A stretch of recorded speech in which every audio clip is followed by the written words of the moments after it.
अस्सलाम वालेकुम स्टूडेंट्स। जैसा कि आप लोग जानते हैं कि पिछले लेक्चर के अंदर हमने 7.1 कंप्लीट कर ली थी और 7.1 के अंदर हमने वेक्टर्स को प्लेन में डील किया था। अब नेक्स्ट एक्सरसाइज के अंदर हम देखेंगे वेक्टर्स को स्पेस में कि उनको कैसे रिप्रेजेंट किया जाता है, उनकी एडिशन, स्केलर मल्टीप्लिकेशन कैसे की जाती है और उनकी प्रॉपर्टीज़ क्या क्या है।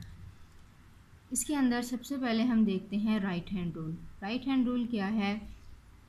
अगर आप if fingers of right hand pointing in the direction of positive x axis are curl toward positive y axis, मतलब ये आपका राइट हैंड है, इसमें ये आपकी फिंगर्स है। फिंगर्स को जब आपने एक्स एक्सिस की डायरेक्शन में लिया हुआ है और इनको जब आप कर्ल करते हैं वाई एक्सिस के डायरेक्शन में, जैसे ये मेरी एक्स एक्सिस की डायरेक्शन, इनको मैंने कर्ल कर लिया वाई एक्सिस की डायरेक्शन में, तो ये जो आपका थंब है ये आपको पॉजिटिव जी एक्सिस को रिप्रेजेंट करेगा।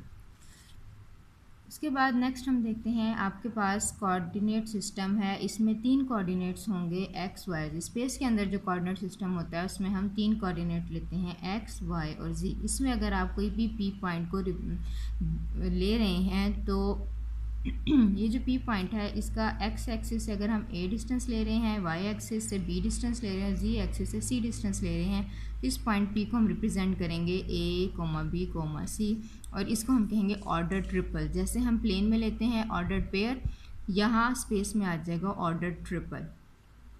नेक्स्ट अब हम देखते हैं concept of vector in space. Space में हम आर क्यूब लेते हैं। इस आर क्यूब को हम कहते हैं 3 डायमेंशनल स्पेस।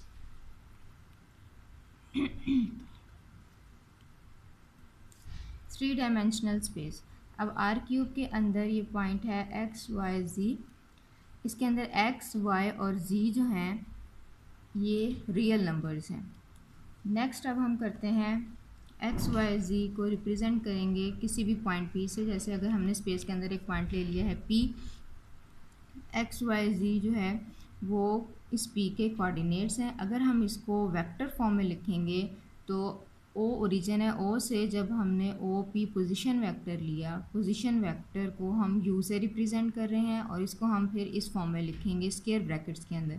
इस चीज़ का ध्यान रहे कि आपके पास जो स्क्वायर ब्रैकेट्स के अंदर जब हम इन कोऑर्डिनेट्स को लिखते हैं तो ये एक पॉइंट को रिप्रेजेंट करते हैं और जब हम इसको स्क्वायर ब्रैकेट्स में लिखते हैं तो ये आपका वेक्टर को रिप्रेजेंट करता है। नेक्स्ट अब हम देखते हैं कि वेक्टर्स की स्पेस के अंदर एडिशन कैसे पॉसिबल होगी।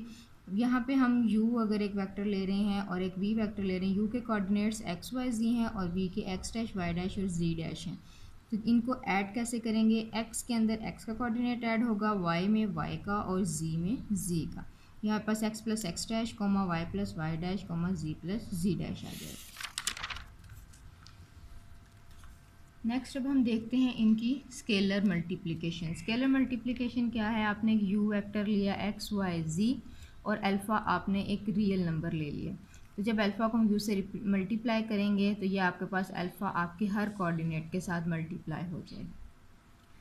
नेक्स्ट अब हम देखते हैं definition of vector in are cube. Vector की आर क्यूब के अंदर डेफिनेशन क्या है? इसकी डेफिनेशन है set of all order triples, जितने भी आपके ऑर्डर ट्रिपल्स हैं इस फॉर्म के, ऑफ रियल नंबर्स। ठीक है, रियल नंबर्स क्यों कह रहे हैं? क्योंकि इसमें एक्स वाई जी जो हैं वो रियल नंबर से बिलोंग करते हैं।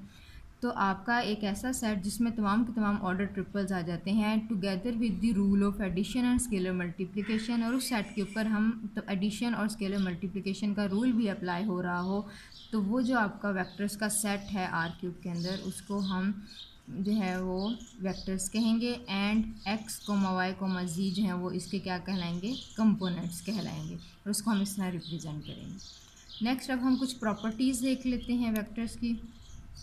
इसके अंदर पहली प्रॉपर्टी है इसकी प्रॉपर्टी नहीं, इसकी हम कुछ फॉर्म्स देख लेते हैं। पहले आपके पास आएगा नेगेटिव ऑफ वेक्टर।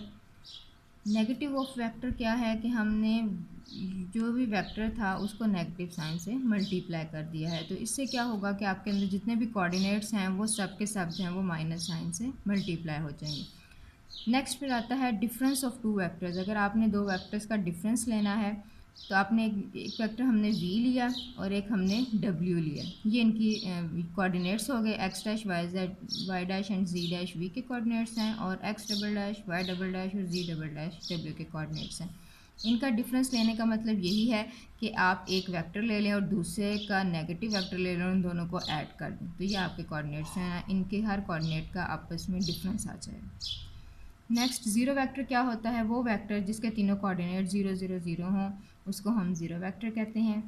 उसके बाद फिर हम देखते हैं इक्वलिटी ऑफ टू वेक्टर्स। दो वेक्टर्स इक्वल कब होंगे? आपके पास एक v और एक w, दो वेक्टर्स हैं, ये इक्वल तब होंगे इफ़ एंड ओनली इफ़ अगर इनका हर कोऑर्डिनेट आपस में इक्वल है, मतलब x का कोऑर्डिनेट x कोऑर्डिनेट के इक्वल हो जाए, y कोऑर्डिनेट y कोऑर्डिनेट के इक्वल हो जाए और z कोऑर्डिनेट z कोऑर्डिनेट के इक्वल हो जाए, तो फिर आपका ये जो वेक्टर्स हैं ये इक्वल वेक्टर्स कहलाते हैं। नेक्स्ट आ जाता है पोजीशन वेक्टर। पोजीशन वेक्टर अगर कोई भी पॉइंट P है R³ में, आप उसको रिप्रेजेंट करना चाह रहे हैं तो हम उसको ओरिजिन के हिसाब से रिप्रेजेंट करेंगे। वो जिस वेक्टर से रिप्रेजेंट करेंगे उसको हम पोजीशन वेक्टर कहेंगे, आप उसका नाम U भी दे सकते हैं। तो ये OP जो है आपका P पॉइंट का पोजीशन वेक्टर कहलाएगा। नेक्स्ट फिर हम देखते हैं magnitude of a vector. Magnitude को हम नॉर्म भी कहते हैं, लेंथ भी कहते हैं, ये इसके तीनों नाम हैं। मैग्नीट्यूड का जैसे आपने प्लेन में भी पढ़ा है, उसमें दो कोऑर्डिनेट क्योंकि थे इसलिए हमने सिर्फ एक्स स्क्वायर और वाई स्क्वायर लिया था। यहाँ पे क्योंकि स्पेस है इसमें तीन कोऑर्डिनेट्स हैं, तो जब हमने OP पोजीशन वेक्टर है इसका जब हमने मैग्नीट्यूड लेनी है तो हम क्या करेंगे, उसके तीनों कोऑर्डिनेट्स का स्क्वायर लेंगे, उसका सम लेके उसका स्क्वायर रूट ले लेंगे। नेक्स्ट अब हमारे पास आती हैं वेक्टर्स की कुछ प्रॉपर्टीज़ के अगर इसके अंदर हमने तीन वेक्टर्स लिए हैं u, v और w, प्लेन में है या स्पेस में है, और a b हम रियल नंबर्स ले रहे हैं, तो पहली प्रॉपर्टी ये है कि अगर आप वेक्टर्स को ऐड करें और उनका ऑर्डर चेंज कर दें, मतलब आप u को v के में ऐड कर लें या v को u में ऐड कर लें, आंसर सेम ही आएगा। इसको हम कहते हैं कम्यूटेटिव प्रॉपर्टी। नेक्स्ट पे अगर आप तीन वेक्टर्स ले रहे हैं और उन तीनों वेक्टर्स को ऐड करने का ऑर्डर अगर आप चेंज कर लेते हैं, मतलब पहले अगर आप u और v को ऐड करके फिर उसमें w ऐड करते हैं, या पहले आप v और w को ऐड करके फिर उसमें u ऐड करते हैं, तब भी हमारा आंसर सेम रहेगा। इसको हम कहते हैं एसोसिएटिव प्रॉपर्टी। नेक्स्ट प्रॉपर्टी हमारी आती है, दो जो वेक्टर्स हैं उन एक आपस के इन्वर्स, उनके एक दूसरे जो आपके इन्वर्स हैं, तो उनको अगर आप ऐड करेंगे तो रिजल्ट क्या आएगा। जैसे एक वेक्टर u है और उसका दूसरा एडिटिव इन्वर्स जो है वो -u है, तो जब उनको ऐड किया जाएगा इसका मतलब यानी आप उनका डिफरेंस ले रहे हैं तो वो इक्वल आ रहा है 0 के।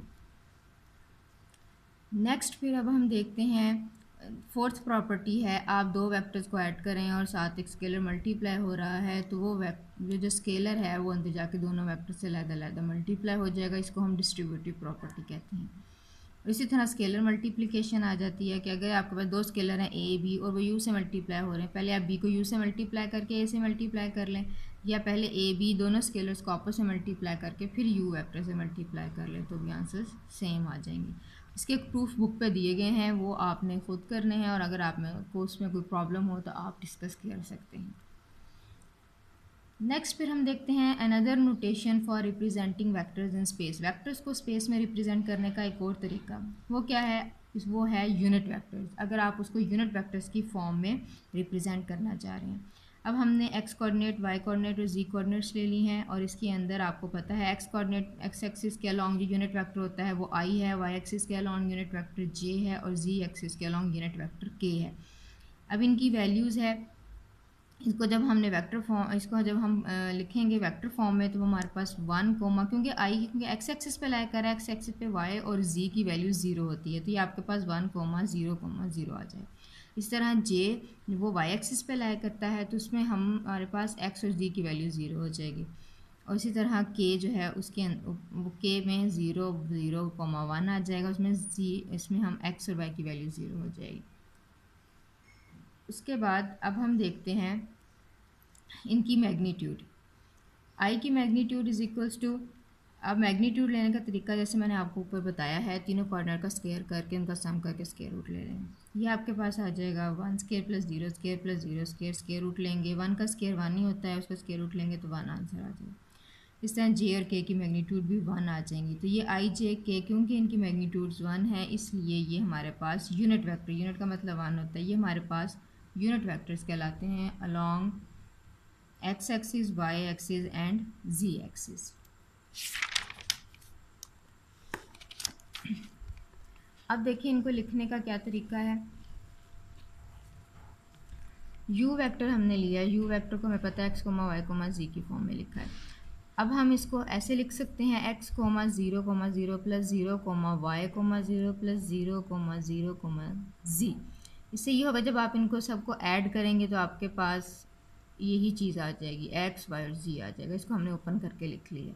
अब इसमें से जब हम x कॉमन लेंगे तो यहाँ 1 और इधर 0 0 आ जाएगा। इसमें से y कॉमन ले लिया और इसमें से z कॉमन ले लिया।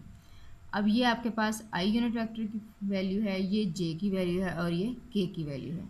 तो यहाँ पे आपके पास ये u वेक्टर था, इसको हम i j के यानी यूनिट वेक्टर्स की फॉर्म में ऐसे भी लिख सकते हैं।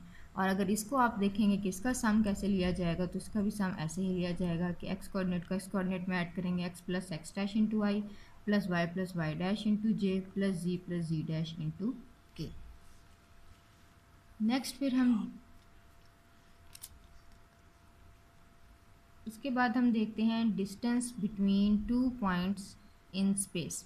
अगर आपके पास स्पेस में दो पॉइंट्स हैं, उनके दरमियान आप डिस्टेंस लेना चाह रहे हैं तो वो कैसे लेंगे। यहाँ पे ये ओरिजिन है, हमने एक पॉइंट P1 ले लिया, इसके कोऑर्डिनेट्स को हमने रिप्रेजेंट कर लिया x1 y1 और z1 से। इसी तरह हमने एक पॉइंट P2 ले लिया, उसके कोऑर्डिनेट जो हैं वो हैं x2 y2 और z2।